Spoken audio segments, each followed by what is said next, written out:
Hello students, today we are going to do the third chapter, The Little Girl by Catherine Mansfield. Now this is a story of a girl named Kezia who lived with her father, mother, grandmother and her cook Alice. She is very scared of her father. She is so scared that she regards her father as a giant. She thinks that he has got big hands, big neck, and especially his mouth whenever he yawned. She is so scared of her father that she stammers every time she has to speak in front of her father.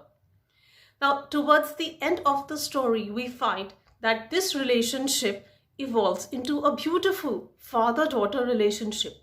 Now, how all this happens, let us go through the story. Kezia feared and avoided her father.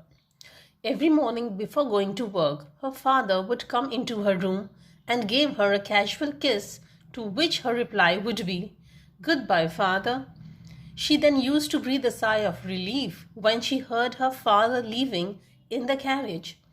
In the evening, when his father returned, she was expected to come down to the drawing room and remove her father's shoes. On Sunday afternoons, her grandmother insisted that Kezia should go to the drawing room and have a nice talk with her father and mother. She did so to build up a positive relationship between Kezia and her parents.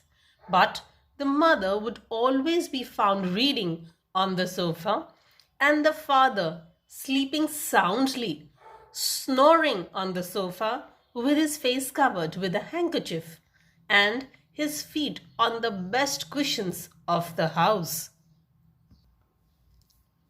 One day, her grandmother told her that her father's birthday was in the following week and suggested that Kezia should make a pincushion as a birthday gift. The little girl used a beautiful piece of yellow silk to make the cushion, but got confused as to what she should fill inside as the stuffing. When she did not get anything in the house, she wandered into her mother's room and found sheets of fine paper on the bed table. She took them, tore them up into small pieces, and filled the cushion to make it ready. The poor girl did not realize that the fine papers which she tore to make up the filling of the cushion were actually her father's great speech for the Port Authority. When it was discovered that it was Kezia who had torn the papers and stuffed into the cushion, her father got furious and gave her ruler on her little pink palms to teach her a lesson. The relationship worsened after this. Kezia dreaded the sight of her father. The McDonalds, their next-door neighbors, had 5 children. In the evenings, Kezia used to see them playing in the garden through the gap in the fence.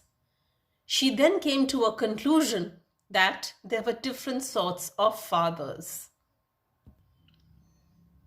Suddenly one day, her mother became ill and her grandmother took her to the hospital.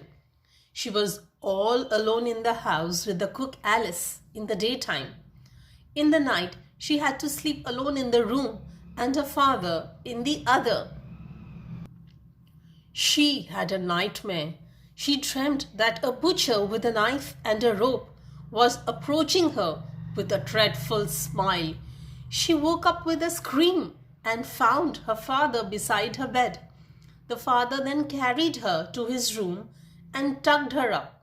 Half asleep, Kezia crept close to him and snuggled her head under his arm and tightly held on to his shirt. She then realized that after all, her father was not so big and that he'd got a big heart. She thought how hard his father worked for the family and how carelessly she had torn up all his beautiful writing. She started loving the nice hardness of her father.